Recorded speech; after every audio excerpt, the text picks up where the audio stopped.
आज जब हरियाणा 55 साल का हो गया है तो 55 साल में सबसे घोर युवा विरोधी सरकार भाजपा जजप्पा सरकार आज सत्ता में है। हमने 7 सालों में लगभग 83,000 नौकरियां और ये हमने दी हैं। और बिल्कुल हरियाणा में पेपर में लाखों रुपया खर्च कर खर्ची और पास होने की पर्ची, ये अब तरीका बन गया है। और बिल्कुल ट्रांसपेरेंसी से नौकरियां दी हैं। जिनको नौकरी मिली है वो भी पूरे के गांव उमड़ करके आते हैं कि इस प्रकार की नौकरी कभी किसी को मिली नहीं। मैं उस पेपर के कुछ सवाल आपको पढ़कर बताऊंगा और जरूर आज मुख्यमंत्री खट्टर साहब, उनके डीजीपी साहब, उनके आईजी साहब और पूरे मंत्रिमंडल से पूछिएगा, या आप भी कोशिश करिए कि जो इस सवालों का जवाब देगा मैं 100 रुपए का चेक दूंगा उसे। आप लोग पुरानी जो भर्तियां अगर इस प्रकार की उठा के देखेंगे तो उनका जो कंसंट्रेशन होता था कुछ जिलों पर ही रहता था, और कुछ जिलों के लोग बड़े होशियार थे और बाकी जिलों के लोग होशियार नहीं थे, ऐसा तो नहीं है। एक डिस्ट्रीब्यूशन से आपको पता लग जाएगा कि सारे हरियाणा की भर्तियां हुई कैसी हुई, किन परिवारों की हुई हैं। ये सब सवाल हैं खट्टर साहब ने जो पूछे हैं कल। ये कांस्टेबल पुरुष की परीक्षा है, कहीं एफबीआई इंटरपोल ना समझ लें गलती से, और हरियाणा में हो रही है, कहीं आप समझें कि ये अमेरिका में या रशिया में हो रही है, वहां नहीं हो रही। कॉपिंग को रोकने के लिए सब किया गया। हाँ, इसका न्यूट्रलाइजेशन, नॉर्मलाइजेशन ये करने का उनका तरीका है कंपनी का अपना। कंपनी हर एक पेपर की इवैल्यूएशन जो करती है, उन पेपर का सेट अलग अलग जो होता है उसके अंदर मार्क्स के हिसाब से उसका नॉर्मलाइजेशन किया जाता है। और नॉर्मलाइजेशन एक ऐसा तरीका है जिसको कोर्ट्स ने भी कहा है कि हाँ ये ठीक है। हर एक कोई कठिन पेपर है तो उसके मार्क्स मानो कम आएंगे, आसान पेपर है मार्क्स ज़्यादा आएंगे, लेकिन नॉर्मलाइजेशन करके सबको बराबर किया जाता है, एक मेथड है।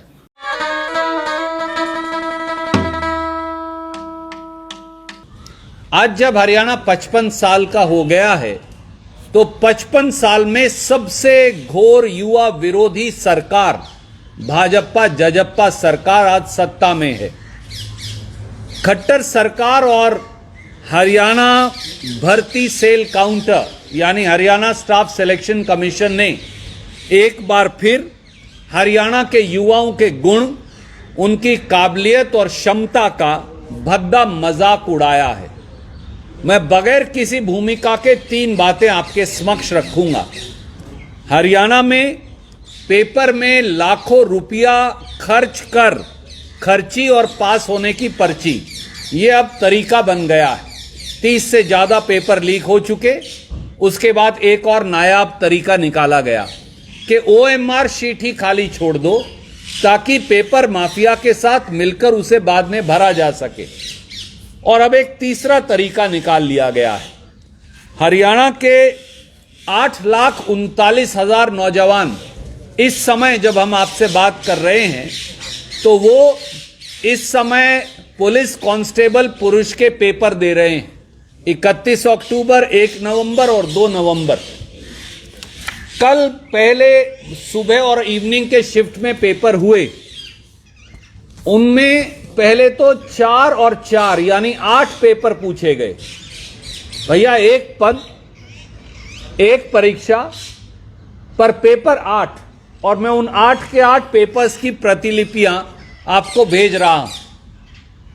अब उससे भी ज्यादा अजीबोगरीब बात यह है, मैं उस पेपर के कुछ सवाल आपको पढ़कर बताऊंगा और जरूर आज मुख्यमंत्री खट्टर साहब, उनके डीजीपी साहब, उनके आईजी साहब और पूरे मंत्रिमंडल से पूछिएगा, या आप भी कोशिश करिए कि जो इस सवालों का जवाब देगा मैं 100 रुपए का चेक दूंगा उसे। सवाल क्या है? बंगाल की खाड़ी और हिंद महासागर से कौन से साइक्लोन ओरिजिनेट होते हैं? पश्चिमी चक्रवात, उष्ण कटिबंधीय चक्रवात, पूर्वी चक्रवात, समशीतोष्ण चक्रवात। एक और सवाल देखिए, फिलिंग द ब्लैंक्स। प्रति सेकंड रिचार्ज होने वाले पिक्सल की संख्या क्या है ताकि उनकी चमक बनी रहे? ए रिफ्रेश दर, बी नियोजन, सी पिक्सल दर, बी बिट गहनता। तीसरा सवाल देखिए, catla fishes are A surface feeders, B bottom feeders, C feed at all levels, D middle feeders. माफ कीजिए, कहीं आप चौंक जाएं, मैं डीजीपी या एफबीआई इंटरपोल के लिए नहीं, ये हरियाणा पुलिस पुरुष कांस्टेबल की परीक्षा है। चौथा सवाल देखिए, कैंथ्रोफिली क्या है? ए चमगादड़ द्वारा परागण, बी भृंग द्वारा परागण, सी घोंगे द्वारा परागण, डी पक्षियों द्वारा परागण। एक और सवाल देखिए, शरीर में छिद्रों और वॉल्स में कैनाल मौजूद हैं।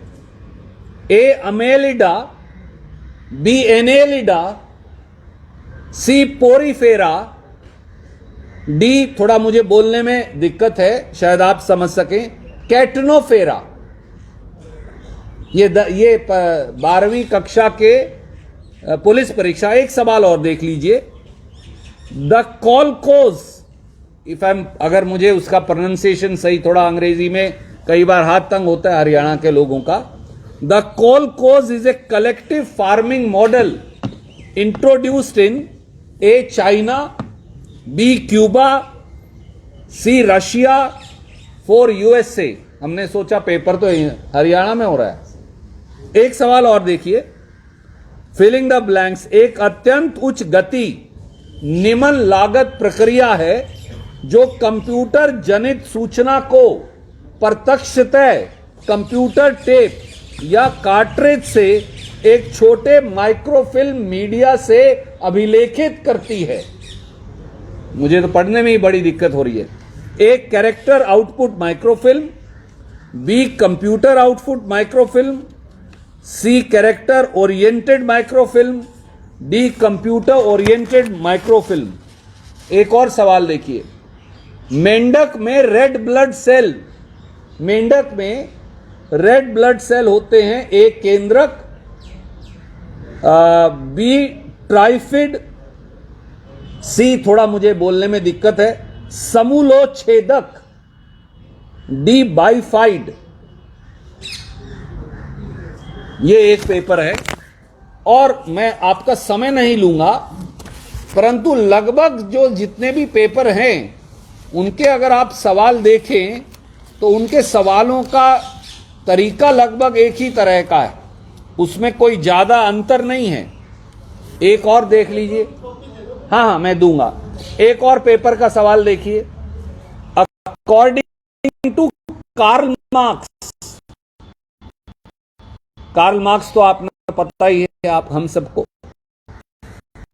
The owners of the means of production in a society are called A. Prolet, B. Bourgeois, C. Wassels, D. None of the above. एक सवाल और, फिर मैं आपको मेरी बात कहूंगा। एक सवाल और देख लीजिए, यदि मादा जनक उभयलिंगी फूल धारण करती है तो फूलों की कली के खिलने से पहले ही फॉरसेफस का उपयोग करके पराग कोशों से पराग केसर को हटाना जरूरी है। इस क्रिया को इमासिक्यूलेशन या बैंगिंग या कृत्रिम हाइब्रिडाइजेशन या ग्लाइकोबासिलाइजेशन क्या कहा जाता है? ये सब सवाल हैं खट्टर साहब ने जो पूछे हैं कल। ये कांस्टेबल पुरुष की परीक्षा है, कहीं एफबीआई इंटरपोल ना समझ लें गलती से, और हरियाणा में हो रही है, कहीं आप समझें कि ये अमेरिका में या रशिया में हो रही है, वहां नहीं हो रही। साथियों, मैं केवल आपको बड़े सादे 3 बातें आपके समक्ष रखना चाहता हूं। पहला, परीक्षा 1, पद 1, आप एक ही दिन में 8 पेपर कैसे दे रहे हैं? और 8 पेपर अगर आप देंगे, जिनकी कॉपियां मैं आपको भेज रहा हूं, जो अभ्यर्थियों ने, परीक्षार्थियों ने मुझे भेजी हैं, तो उनके आधार पर उनकी योग्यता की जांच कैसे होगी? दूसरा सवाल, भर्ती पुलिस कांस्टेबल के सवाल ऐसे हैं कि ना सीएम जवाब दे सके, ना डीजीपी, ना आईपीएस, ना आईजी, ना एडिशनल डीजीपी। एचएसएससी ने साफ लिखा है अपने इश्तिहार में, और उसकी कॉपी भी मैं आपको भेज रहा हूं, कि सवाल ऐसे पूछे जाएंगे जो 12वीं के योग्य हों, पढ़ा लिखा आदमी जिनका जवाब दे सके और 12वीं कक्षा के हों। ये मैं नहीं कह रहा, उन्होंने बाकायदा लिख के ये शर्त रखी है और मैं उसकी प्रतिलिपि आपको भेज रहा हूं। पर अगर आप इन 8 पेपरों को दें तो हरियाणा के युवाओं की ओर से आदरणीय मुख्यमंत्री खट्टर साहब और उनके मंत्रिमंडल को मेरी चुनौती है कि आप इन 8 पेपरों में से किसी पेपर में भी 30% सवालों का जवाब देकर दिखा दें, तो फिर हरियाणा के युवा जो आप कहेंगे वो स्वीकार कर लेंगे। हमने इन 7 सालों में लगभग 83,000 नौकरियां और ये हमने दी हैं, और बिल्कुल ट्रांसपेरेंसी से नौकरियां दी हैं। जिनको नौकरी मिली है वो भी पूरे के गांव उमड़ करके आते हैं कि इस प्रकार की नौकरी कभी किसी को मिली नहीं। परसों मेरे पास एक फ़ोन आया मेवात से, मेवात में पहली एक लड़की और सब इंस्पेक्टर बनी है, और एक ऐसे परिवार से बनी है जिसके पिता बिल्कुल अनपढ़ हैं। उसने पहले बीएससी की यहाँ से गुड़गांव से, एमएससी उसने राजस्थान से की, एमएससी करने के बाद वो लड़की और सब इंस्पेक्टर बनी है। उसका मेरे पास स्वयं फ़ोन आया वहाँ से कि मैं बहुत आपका कृतज्ञ हूँ, मेरा तो कभी सोच भी नहीं सकता था कि मेरे जैसे परिवार में से कोई लड़की सब इंस्पेक्टर बनेगी। लगभग 1-2 जिलों को छोड़ करके और 20 जिलों में से ये भर्तियाँ हुई हैं। आप लोग पुरानी जो भर्तियाँ अगर इस प्रकार की उठा के देखेंगे तो उनका जो कंसंट्रेशन होता था कुछ जिलों पर ही रहता था, और कुछ जिलों के लोग बड़े होशियार थे और बाकी जिलों के लोग होशियार नहीं थे, ऐसा तो नहीं है। एक डिस्ट्रीब्यूशन से आपको पता लग जाएगा कि सारे हरियाणा की भर्तियाँ हुई, कैसी हुई, किन परिवारों की हुई हैं। हालांकि मुझे बताना चाहिए कि नहीं बताना चाहिए, ऐसी जो 64 लड़कियाँ जो सब इंस्पेक्टर बनी हैं उनमें से सिर्फ 6 ऐसी हैं जिनके पिताजी या परिवार में भाई या कोई भी सरकारी कर्मचारी हैं। 58 ऐसी हैं जिसके घर में एक भी सरकारी कर्मचारी नहीं है। यानी इसमें से आप अंदाज़ा लगा सकते हैं, ग्रामीण बैकग्राउंड की उसमें बहुत ज़्यादा हैं लड़कियां, शहरों की भी हैं। तो हम ट्रांसपेरेंसी से करते हैं, कहीं चूक होती है, उस चूक को पकड़ने वाले हम लोग हैं। पूरे कांग्रेस के शासनकाल में 10 साल में मात्र 5 या 6 बार इस प्रकार के केस पकड़े गए, एफआईआर हुई, और उनके ही कार्यकाल में एफआईआर क्वैश हो गई या वो नीचे निर्णय ऐसे हो गए कि नहीं, इनका कोई दोष नहीं है। हमने अपने 7 साल में 42 एफआईआर कराई हैं। आखिर हम अगर कोई छुपाना चाहते तो एफआईआर कराने का काम तो हमारा ही था, हम क्यों कराते? हमें जहाँ भी कोई किसी प्रकार की गड़बड़ होती है तो एफआईआर कराते हैं। इसका मतलब ये नहीं कि ये इस समय दोष ज़्यादा हो गया, ये दोष कई सालों से चल रहा है। इनके गैंग पकड़े जा रहे हैं और नए तरीके से, क्योंकि आज जैसे साइबर क्राइम की बात कह रहा हूँ, इस प्रकार के सारे मेथड जो हैं चल रहे हैं, इनमें से कहीं ना कहीं जो लीकेज होती है उस लीकेज को हम पकड़ते हैं। इसलिए हम जो भर्ती हो रही है बिल्कुल किसी प्रकार की कोई उसमें कहीं गड़बड़ नहीं है। आज जो बात कही गई कि पेपर जो है 4-4 पेपर लिए गए हैं, जब एक पेपर होता है तो आप ये कहते हैं कि एक ही पेपर था, वो पास वाला भी वही पेपर दे रहा था, ये भी एक कमरे में 15 लोगों का एग्जाम पास हो गए, 20 हो गए, 5 हो गए, इस प्रकार शिकायत। और उसको रोकने के लिए अगर कमीशन ने एक नया मेथड अडॉप्ट किया है कि उस कमरे में एक पेपर नहीं होगा, 4 लोग अलग अलग पास बैठे अलग अलग पेपर देंगे, इसका मतलब ये कि वो करप्शन यानी कॉपिंग को रोकने के लिए सब किया गया। हाँ, इसका न्यूट्रलाइजेशन, नॉर्मलाइजेशन ये करने का उनका तरीका है कंपनी का अपना। कंपनी हर एक पेपर की इवैल्यूएशन जो करती है, उन पेपर का सेट अलग अलग जो होता है उसके अंदर मार्क्स के हिसाब से उसका नॉर्मलाइजेशन किया जाता है। और नॉर्मलाइजेशन एक ऐसा तरीका है जिसको कोर्ट्स ने भी कहा है कि हाँ ये ठीक है।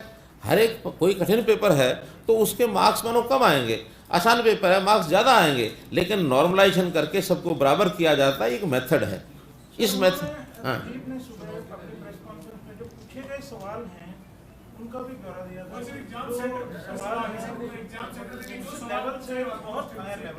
देखिए, कोई भी लेवल है या कोई भी सवाल पूछे गए हैं सबके लिए एक जैसे हैं, और ये तो कंपैरेटिवली होता है।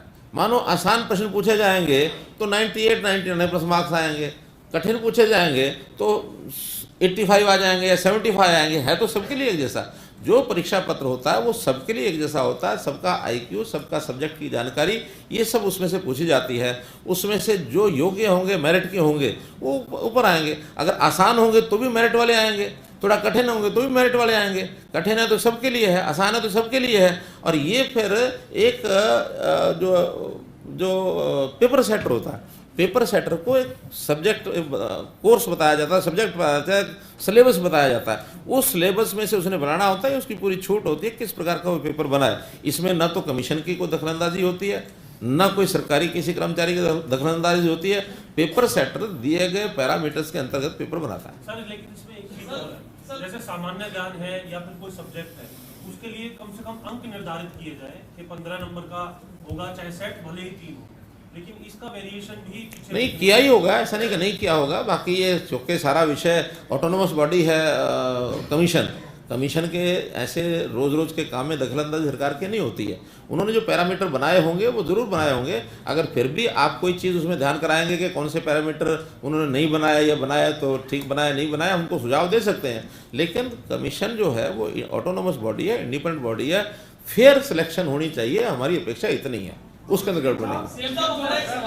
स्पीकर साहब ने अभी एक लड़के को पकड़ा जो संडे को इंटरव्यू देने आया था, उसका क्या था?